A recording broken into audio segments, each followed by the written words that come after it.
This just reminds me of the value of Sabbath, of having a day at least that you just don't. You just don't. Yeah. You got to rest. Yeah, my coach gets on me all the time because he doesn't sense that I have deliberate. There's not deliberate rest. Weird. You know? Yeah. Yeah. Yeah. But seriously, it is. I heard a rabbi talking about Sabbath, and he said that he said, what is the consequence of not honoring the Sabbath?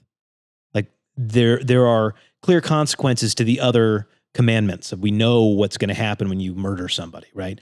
But what's the consequence of not honoring the Sabbath? You have to go 14 days without a break. That's it. That's a rough consequence. That it literally is its own consequence. Mm-hmm. But it is interesting. So so deliberate rest or Sabbath or whatever, however we look at it in, modern terminology, what for most of us in this day and age, it's a slippery slope to, deliberate rest, a lot of movies, I'm just going to enjoy this rest to the maximum. It just means all the other things. It spirals into, and it's not, I sound negative, but it just is what it is. It's Sunday. We're going to get takeout. Somebody brought dessert over. We're going to sit there and watch a 4-hour sports game. It's deliberate rest, but then it turns into 10 o'clock and then 10:30. And then it's just really, it's hard to structure deliberate rest. Yeah. I think that's right. It's like, that's the hard part. It's like, we know it's there. We know we should. How do you tap into it?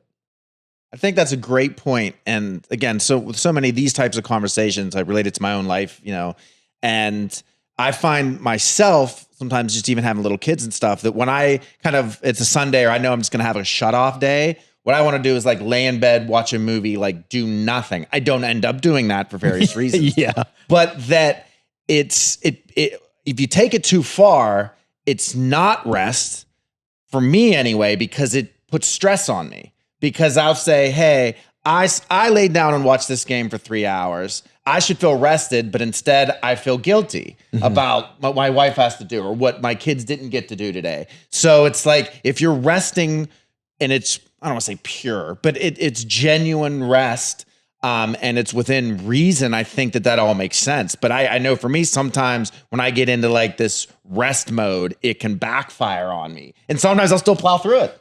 But I know that when it's adding that anxiety and stress about what else I could be doing, it can be not so restful. Yeah, I find myself at the same place. Am I going to set time aside to go do X, Y, or Z when I know my wife's with the kids or I know she's having a difficult time? So then you feel guilty for doing it. But I would say that rest probably at its core is whatever you do for your occupation or whatever is you're producing or creating.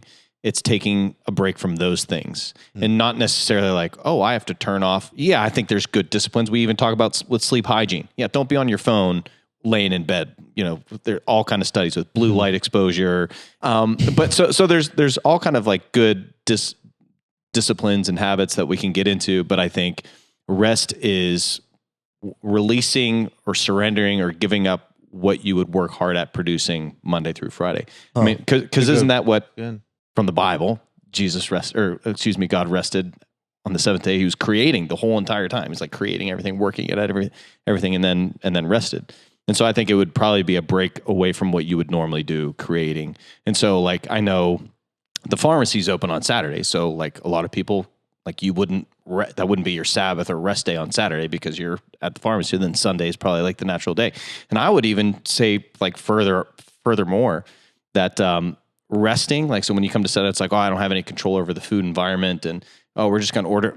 I think that's, then you're loosening the grip on, hey, now I'm not measuring my food. I'm not, worried about, and yeah, there's some people who have to hold strictly to a diet for various reasons, but I think that it's releasing all of that and trusting God's going to take care of me regardless, or, so for ourselves or whatever, I'm not going to produce any sort of work, or I'm not going to create, or I'm not going to do anything, and just trust that it's going to get taken care of. And that's not to say like you're a schmuck and you don't do anything and you're lazy and whatever else. No, like you get back to it.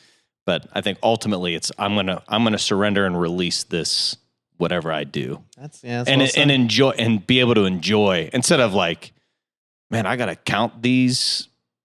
I don't know, like calorie counting or what do you do? What is it you do? Weigh my food, or I got to be in on this. And there is a level of it. I would agree that it's like, okay, I can only do so much of this before I then start to feel like gluttonous, or lazy, or exactly, and so like I think there's, and so it was someone challenged me one time because I was like, I don't know that I have like a day. I can't just take a day. Like I got kids, I got multiple jobs. Like I can't just take a day. He's like, well, what would happen if I invited you into taking like a couple hours? A day here and there, and that might look like going for a run, going for a hike, getting outside, so it's an hour this day, and those types of things. So maybe it can't be a day to where it feels like lazy and gluttonous, but, trying to find those times. I think the other piece of that I love is the acknowledgement that I cannot do everything. Mm-hmm. All the things I want to do, all the things I feel I should do, I don't have the capacity to do it all. I want to. I feel like I should. I feel like a bad parent, friend, employee, whatever. But the reality is, it's not all up to me. And there's a certain well-meaning arrogance when I think it all depends on me. And if I stop, then the rest of the world's going to come crashing down. And I think it's good for my ego to step away every 7 days and go, you know what?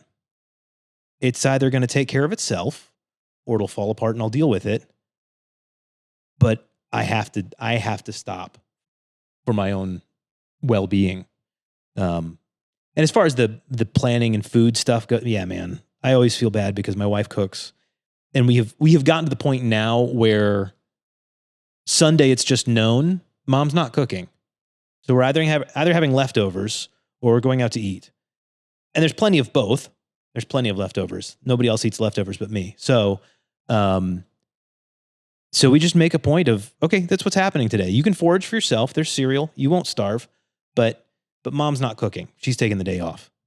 Yeah, along those lines too, it sometimes would hit me, many things did. It was good stuff from Josiah, but talking about rest from your normal work, right? In a nutshell. And I thought about my wife, and her normal work is all the stuff with the kids and the cleanup of the house. And yes, I do pitch in some. I've come farther.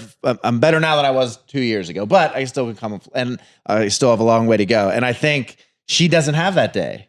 Like that just kind of hit me. Like I get a break from my main stress of work. She doesn't. So that's probably something. When's my turn? Is what I've heard. So when's my turn?